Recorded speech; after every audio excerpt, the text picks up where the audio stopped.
All right, what's up, Cadence developers? Welcome back to another video. This is Jacob Tucker, and in this video, I'm going to be going over all of the breaking changes that are coming with Secure Cadence, what that even is, and what to look out for and what to fix in your code, so you can get rocking and rolling once this update comes out. Let me close my door really quick. All right, door's closed. Perfect. Now my roommates can't hear me screaming. Anyway, so Secure Cadence is going to basically be some changes coming to Cadence around mid-June. They put here that on mainnet it's going to be June 15th, and on testnet it's going to be June 8th.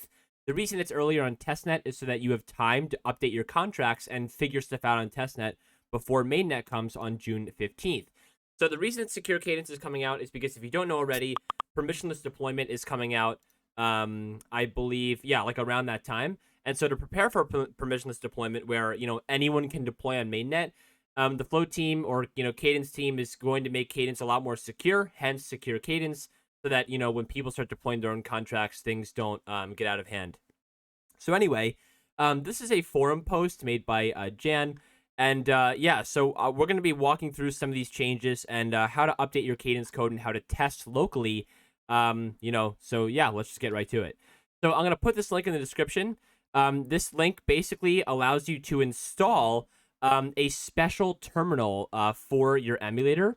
So we're going to do that together. So I'm going to be using my Ubuntu terminal. So I'm going to install the Linux version. So let's copy and paste this, and let's paste it in here. And so you can see it's installing a special Secure Cadence version. So now when I type Flow version, it gives me this special version for testing. So what I'm going to do now is I'm going to close out my little VS Code here, reopen my float folder in VS Code. So for those of you that don't know, I'm the developer of the Float platform, and so I'm going to be using Float to actually walk you through how to make these changes and fix the code in your contracts.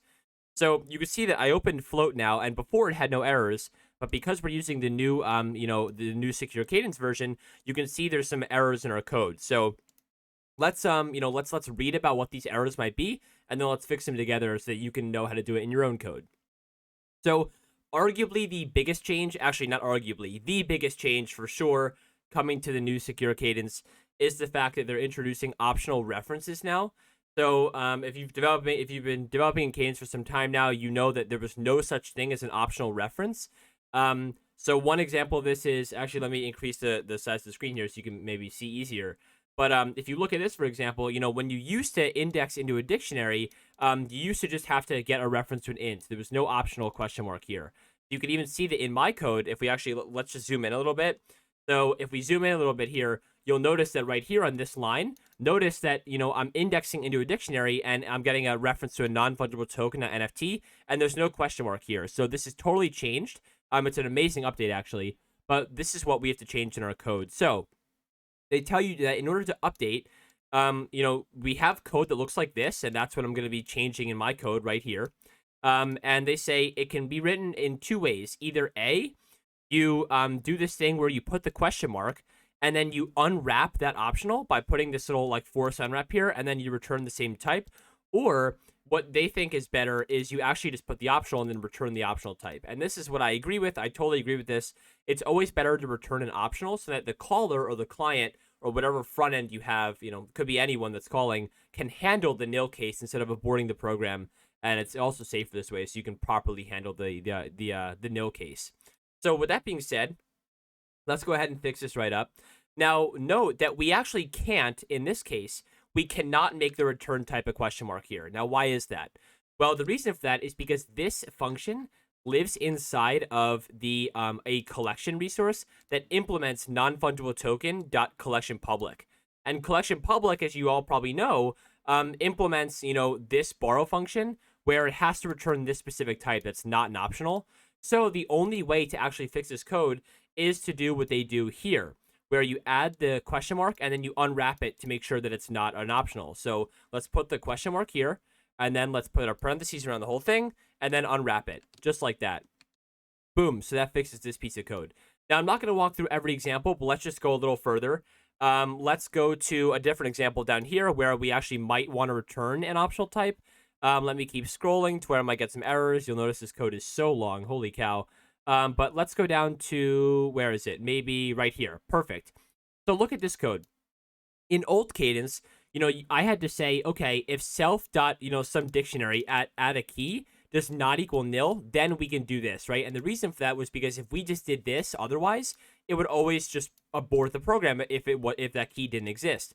However, in new Cadence, what we can do if we want to return an optional reference type, we can get rid of all this like excess code and change this into one line that just says return self.groups at that key as a reference optional type.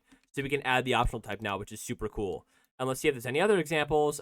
Here's another example of the same exact thing. So we can get rid of this boilerplate code now, and we can, put the optional type at the end here. Amazing. And let's just walk through one more example. Let's say this one, for example. Okay, perfect. In this example, we don't want to just add the question mark here. We actually want to unwrap the whole thing too. And the reason for that is because, like, dot length on an optional type doesn't work. So we're going to, put the question mark, take the whole thing, unwrap it, and then, boom, that works now too. So you can keep doing that with a bunch of code. I'm going to do that same exact change with all of this code, but I'm going to leave that to all of you. Now, another big change, or sort of big change coming, that makes, I'm so happy about this, is that in Secure Cadence, you can no longer change public arrays and dictionaries. So this used to be an anti-pattern, where like you were for some reason allowed to change arrays and dictionaries outside their right scope. You can no longer do that in Secure Cadence. So what I mean by that is, let's say we have a contract, right, called Hello World, and inside here we have a public, let's just say var greetings equals an array of strings. Well, as we all know, public only allows you to write in the current and inner scope, so technically you should never be able to change this in transactions. However, right now in Cadence, you actually can. It's an anti-pattern. And same thing with dictionaries. If we made this like a, I don't know, like string to int or something, and then, change this to get rid of the errors, you could also change this in transactions. But in Secure Cadence, it's no longer possible. So it's fully secure. You can only change a public array or dictionary in the current and inner scope like it's supposed to be. So that's an awesome change coming as well. And other than that, the one other thing I will mention is the changes to load, copy, and borrow. So in the current version of Cadence, let me just pull up a transaction so that we can all look at this together. I'll just pull up a random one. So let's pull up an easier one. Okay, so I want an even easier one. Okay, looks like they're all... Okay, here's a pretty easy one. So this one, we're just going to look at this line right here, just so I can point to stuff. Ignore the errors for now. Completely ignore the errors. But in the current version of Cadence, when you borrow something, it returns a nil, right? So that's why we always have to put like a panic here, because we're trying to unwrap that nil. So that's what it is in current Cadence. Now there's two cases for a nil right now. Either A, nothing exists at this storage path. So if nothing exists there, then it's a nil, and we'd have to unwrap it. Or if the type at that spot is nil, then we also have to, like if the type is wrong, it also returns a nil. Now, what's going on is in the new version of Cadence, it's changing it where if nothing exists at this storage path, it'll still return nil, which is good. But if something does exist at this path, but the type is not what we put here, it's going to abort immediately, so it won't return nil. So again, this is not really a common pattern at all. I don't see why this would really affect anybody. But if for some reason in your Cadence code, you are expecting that if the type is wrong, it'll return nil, this will affect you. And, it'll abort the program, so it won't be nil anymore. But again, like if nothing exists there, it'll still return nil. So that's the only other big change. And there's some other changes as well, like, you have to make sure you put commas in arguments now, and you can scroll through the rest of these. They're not that important, in my opinion, but I'll put the link to this in the description so you can check it out. And also, one thing I will mention is make sure that even if, I really want to mention this, I know the Flow team wants to mention this as well, even if you have, made sure your contracts work and there's no errors, even using the new Flow version that you have here, even if everything is good, I would still recommend testing all of this locally on the local emulator and then testnet once that comes out on June 8th. Because, we just want to make sure that, like, even if, you think there's no, errors, that there's no runtime errors. So make sure to test all your transactions and everything. Wow, it got dark in my room. Make sure to test all your transactions and everything on a local emulator or on testnet before in a mainnet scenario, okay? So one other thing I'm going to mention before we go is the team actually also released this awesome tool. I'm going to put this link in the description too, where they allow you to analyze certain contracts to see if there's errors. So I'm going to put this link in the description. You can install it. I've already installed it, so I would just copy and paste this into my terminal. Why don't I just do it again just for all of you to see? So it's going to install this little tool, and what we can do is we can use this tool to analyze some contracts. So why don't we actually analyze the float contract right now? So let's go. Let me just get my float contract address right here. Boom. And let's go into our terminal. And I think, yeah, so let's actually do this. It says Cadence Analyzer. So Cadence, actually, why don't I just copy this whole thing? And then, so let's run that. And then let's just replace with the address for the float contract. Boom. All right. And let's see what happens, I guess. So boom, there are all the errors. So it shows you all the errors that are in my contract right now. Let's even increase the screen. So a lot of these I just fixed, right? So remember I showed you a couple minutes ago that I changed it to group question mark. So you can totally use that if you want as well. And they also do the same thing for transactions. So this is really important too.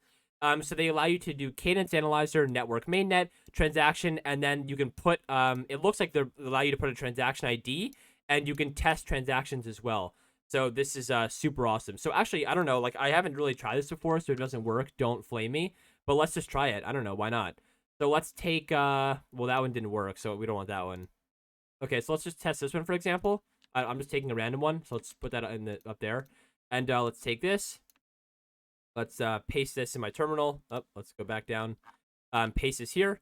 Let's get rid of this transaction ID, and let's paste this one instead. And let's, I don't know, let's see what happens. So, oh, here we go. Okay, so look, it gave us some errors. So it says, ensure the new behavior is supported. So you see that in the code. Oh my God, that's so funny. Okay, wait, I know I'm not supposed to, okay, this isn't part of the video, but it's so funny that I just took a random transaction from FlowScan and it happens to be float. That's so funny.